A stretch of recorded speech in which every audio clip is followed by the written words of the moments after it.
Hey everyone, Chris, the old-ass retro gamer here. Today I'm going to go over the Nintendo Wii games that I purchased over the past few months. So let's start off with a twofer.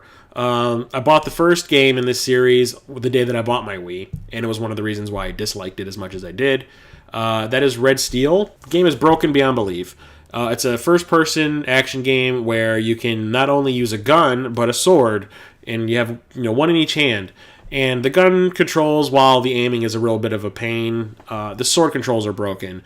It never goes where you want. No matter how you wave your hand, it just never does what you need it to do to play the game, which makes it basically unplayable. And I think I got to like the third level in it, and after that I said I'm done. And then the sequel came out, Red Steel, which uses the Wii Motion Plus, which is an add-on that improves the responsiveness of the motion controls. But I found this awesome bundle version that comes with not only the game, but a Wii Motion adapter and the body condom for the Wiimote. But haven't played it yet, but I can't wait. But the thing is, the way I work is, in order to play this, I'm going to have to play through this first, and I'm not looking forward to that. And this next game is part of a long-running series that dates all the way back to the Super Nintendo. Never played this RPG series before. I've always wanted to, but there's so many games in this series, and I would love to play them in order. A lot of the older ones are really pricey. The newer ones are dropping in price. I might pick up some of the ones for the PS3 and 360 and whatnot. But I found one at a local GameStop, really, really cheap. Tales of Symphonia, Dawn of the New World. It's a long-running series of JRPGs, like I said, I've never been into. I do want to play this, and I don't want to play, because this is a sequel to the original Tales of Symphonia, which I've never played, and I need to find a copy of, if I can afford it. Why do you make game collecting so hard, Internet people? I do plan on getting as many games in the series as I can, because I hear nothing but good things about them, even though a couple of the newer ones I hear are kind of, I look forward to the day when I can actually play this and understand what's going on in the story. That's important. Fighting games are something that the Wii is not known for. I mean, how would you even play that on a Wiimote? And if you had like the Wii that actually lets you plug GameCube controllers into it, I don't see how you could do it.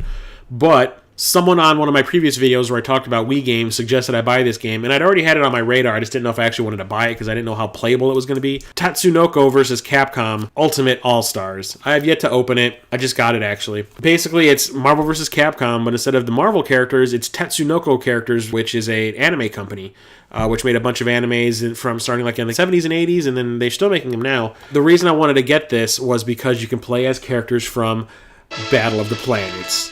Yeah. Gotcha, man. These Capcom Versus games are super awesome, and I really want to try this out and see how it works. It says you can play it with the Wiimote and the nunchuck if you want to, but I don't think I will. Ultimate Shooter Collection. I do believe Metal Jesus was talking about this collection in one of his videos. It has a bunch of vertically scrolling shooters in it, which is something I'm really into now, but I wasn't back in the day.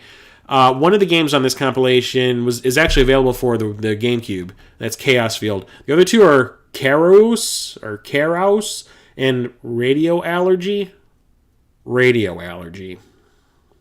Really? I haven't opened it recently because I just got it, so I can't wait to pop this thing open and give it a shot. Get it? A shot. Deadly Creatures. Weird-ass game. You get to play as either a scorpion or a tarantula, and you get to attack other animals. Sounds goofy, but it's not. It is super fun. Dead Space Extraction, which is basically House of the Dead in the Dead Space universe. Awesome game. Creepy as hell.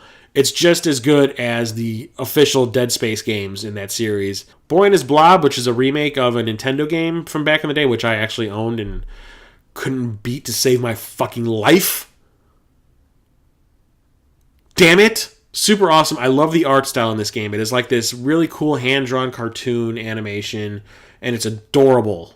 Castle of Shikigami 3, which is another vertically scrolling shooter. This is a sequel to a series, I think, that started on the PS1. There's also a PS2 game, and then there's this. I don't think the second one goes by Castle of Shikigami. I think it just goes by Castle 2. I have it. But instead of playing as a ship, you play as a person who is like shooting laser beams out of their hands and their eyes and all that. It is really goofy. It is really Japanese. But for a shooter to have a storyline is odd in itself. And this game has a storyline, and it is as Japanese as they come. It is super weird, but it's a lot of fun. Donkey Kong Country Returns. I love the Donkey Kong Country games. This is basically Donkey Kong Country 4. And there's also another one available on the Wii U, Tropical Freeze, I think it's called. Awesome platforming. I love the original Super Nintendo versions. So this is right up my alley. The fact that it's a 2D side-scrolling game instead of making it some weird 3D thing like Donkey Kong 64, I commend Nintendo for keeping it old school. Dragon Blade Wrath of Fire, Escape from Bug Island, Excitebots Trick Racing, Ghost Squad, boom boom. House of the Dead 2 and 3 return, Mercury Meltdown Revolution, No More Heroes, Travis Touchdown for the win, Ready to Rumble Revolution, I do believe this is Ready to Rumble 3, Prince of Persia Rival Swords, Resident Evil 4 Wii version. There's also Resident Evil The Umbrella Chronicles. There's a sequel to this I still need to pick up, but I haven't found it yet. Back in the day, I had the Dreamcast version of this game, and it had the option of being able to be played with these specialized controllers that cost like $100, which I bought because I'm a huge fan of this type of game. And I played it like crazy. I played it nonstop. And the day that I ended up having to sell that game and those controllers was very, very sad because nowadays you can't find that thing for $100 ever. And it makes me mad that I saw that Pat Contry from, Pat the NES Punk found 2 of them complete in box at a swap meet for like $10 each.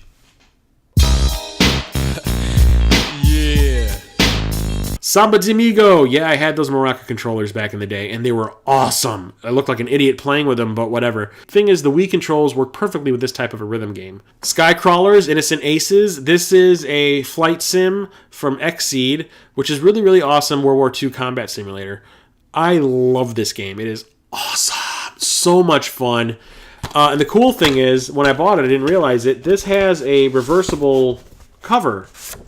This is the one that was on the outside when I bought it, and I'm like, it's kind of generic, looking, but whatever. Xseed makes some decent games, and I love flight sims. So I said I'll pick it up, and when I brought it home, I found out that you could reverse the cover and have the more interesting anime-ish version, which I use now. Really great game. Overlord Dark Legend. Soul Calibur Legends, which is a beat-em-up version of Soul Calibur using the characters from that series. A lot of people gave this game shit. I just think that they were expecting a fighter and not a beat-em-up. I think it's not that bad. It's really cool that they decided to try something different because, like I said, the Wii is not known for fighters.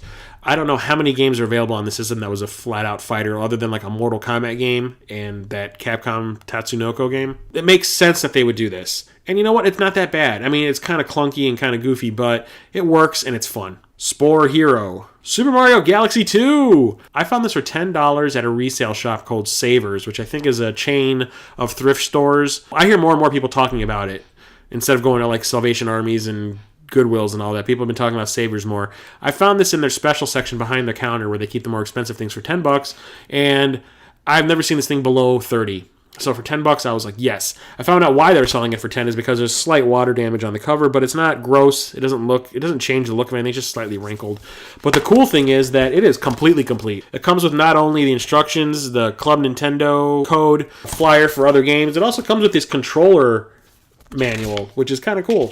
Obscure the Aftermath, which is a sequel to a game that's available on the PS2, the first Obscure. Survival horror, slight RPG-ish elements to it.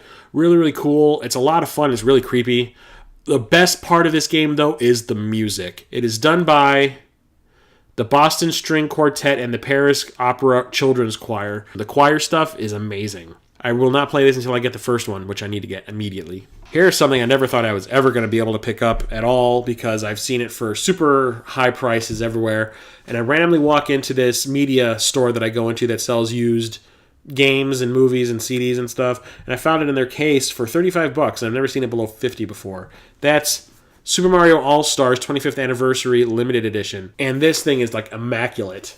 It not only comes with the box, which is awesome, and the game, Super Mario All-Stars, which is the exact same thing as the Super Nintendo version that has remastered versions of Mario Bros. 1, 2, The Lost Levels, and 3.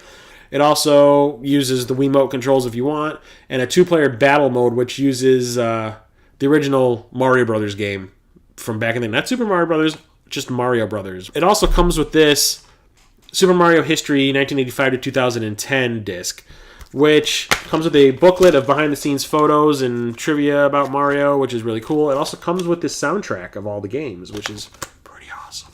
Next is a spin-off of a really popular series, Rune Factory Tides of Destiny. This is a spin-off from Harvest Moon, the farming simulator, which I have never owned a game of in my life. I think I demoed it and was like, it's a farming simulator. Woo! But Rune Factory takes that formula and adds RPG elements, if what I remember reading was correct. I haven't played it yet. I'm interested in trying this out because it is something different, and different back then might not have appealed to me at all. I just wanted side scrollers and shooters and just nonstop action. Now I don't mind playing a laid back type of a game because I'm older and more mature, and relaxation is kind of a thing now. A person on Facebook was selling a bunch of Wii games. A bunch of these I got from him also, and I saw this in his picture, and I said, "Damn, I did not know there was a limited edition version of this game available. I need to have that." And that is Cursed Mountain, the limited edition. Cursed Mountain is an awesome survival horror game. It takes place in Nepal.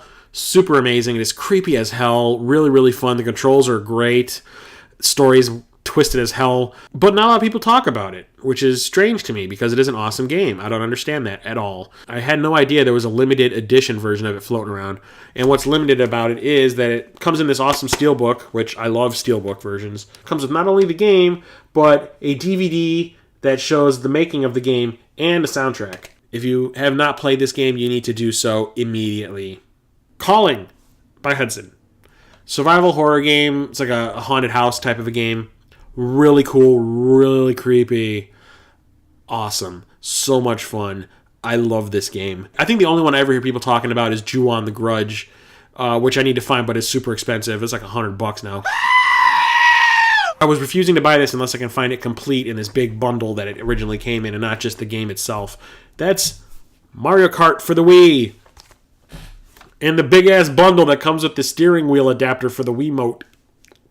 I found some guy slipping on eBay with this thing. He was selling it for like $20, and I think it goes for $35, $40.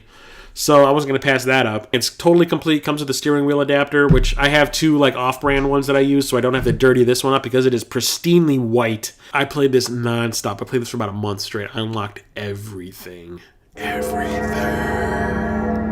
Super fun. The controls are spot on, whether you're using the remote as a controller or using it with the steering wheel adapter, which is what I did. And controlling it like that is so responsive. It is so awesome. So much fun. Everything about this game is perfect. It's probably one of my favorite games ever. Good times. And that's it for my Wii games. Please subscribe if you haven't already to the channel. Leave comments below. Let me know which games of these you think are awesome, which ones you think are stinkers. Please share the video, spread the love, and give the video a thumbs up if you like what you see. Why not? And also, don't forget to check out my other show, TOASTY, that I do with my friend Josh. It's a talk show where we discuss everything in the nerdverse, games, comic books, movies, board games. We've had plenty of awesome guests. We've had lots of field trips where we go to geeky establishments in Chicago. So check it out. You'll love it. Guaranteed. Address below. And until next time, I'm Chris, the old-ass retro gamer, signing off.